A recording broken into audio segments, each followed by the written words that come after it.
আজকে জনসভার সম্মানিত সভাপতি, উপস্থিত বিশেষ অতিথি, উপস্থিত আমার সকল মুরব্বিয়ান, ভাই বোনেরা, আসসালামু আলাইকুম।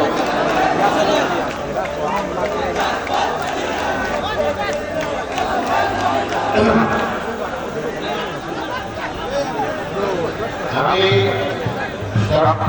সর্বপ্রথম মহান আল্লাহর কাছে শুকরিয়া জানাই যে উনি আমাকে 7 বছর পরে কারাগার থেকে বের করার ব্যবস্থা করেছেন।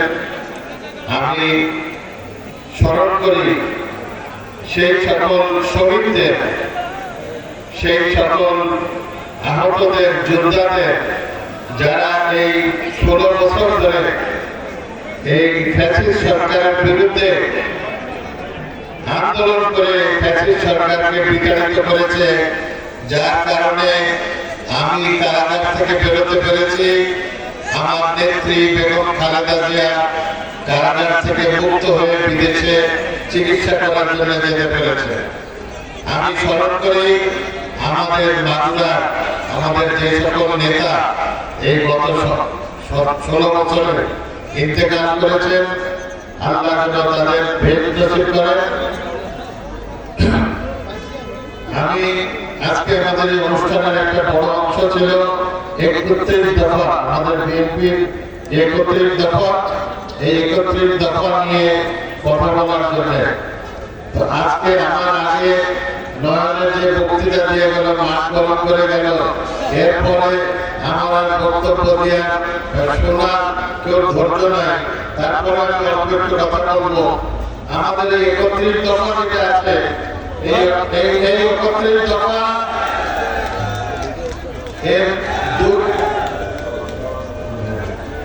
এই 31 দফা আমরা ইনশাআল্লাহ আগামীতে প্রতিটা ইউনিয়নে যে এই 31 দফা জনগণের মাধ্যমে বোঝাবো যে এই 31 দফা আমাদের কেন প্রয়োজন। এই 31 দফা আমি আজকে শুধু একটা প্রথম যে 2 নম্বর দফা এখানে বলা হয়েছে যে বাংলাদেশকে বিএনপি অর্থাৎ বেগম খালেদা জিয়া, তারেক জিয়া, ওনারা একটা রেইনবো নেশন, রেইনবো হলো রামধনু রাষ্ট্র করতে চায়। রামধনু মানে কি? যেখানে অনেক রং আছে, অনেকগুলো রং আছে, ঠিক সেইখানে এই জাতির ভিতরে সব ধরনের লোক থাকবে, সব মতের লোক থাকবে, সেই রকম একটা রাষ্ট্র আমরা করতে চাই। এবং আমাদের নেতৃবৃন্দের সাথে কথা বলে আমরা বলেছি আমরা আগামী ইনশাআল্লাহ ক্ষমতা গেলেও বিএনপি অন্যান্য সব দলকে নিয়ে একটা সরকার গঠন করবে।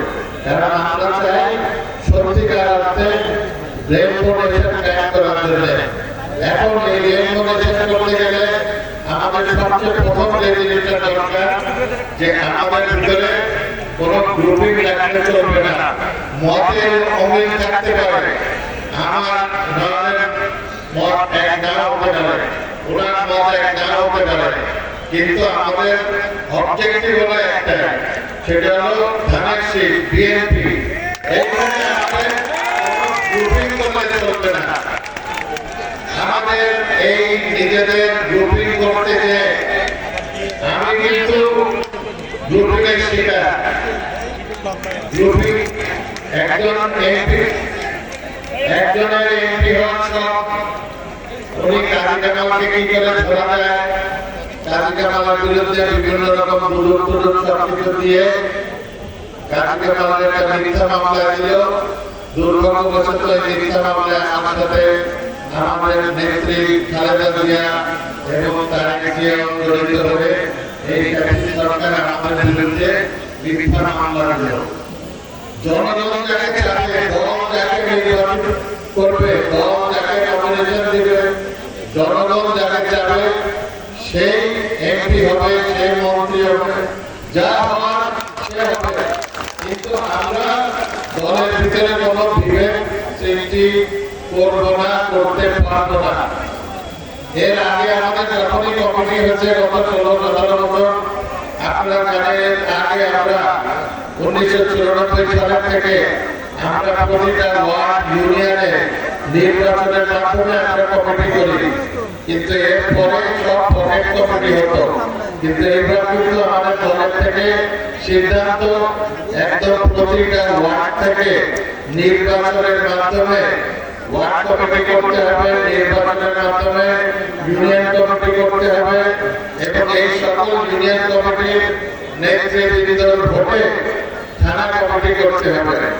এখন আমি ইচ্ছা করলেও বা নন ইচ্ছা করলেও উপায় নির্ধারণ করলে আমাদের করার ক্ষমতা আমাদের নাই। আমাদের কাছ থেকে ক্ষমতা নিয়ে গেছে, ক্ষমতা এখন আপনাদের কাছে। আমাদের দল সমস্ত ক্ষমতা আপনাদেরকে দিয়ে দিচ্ছে।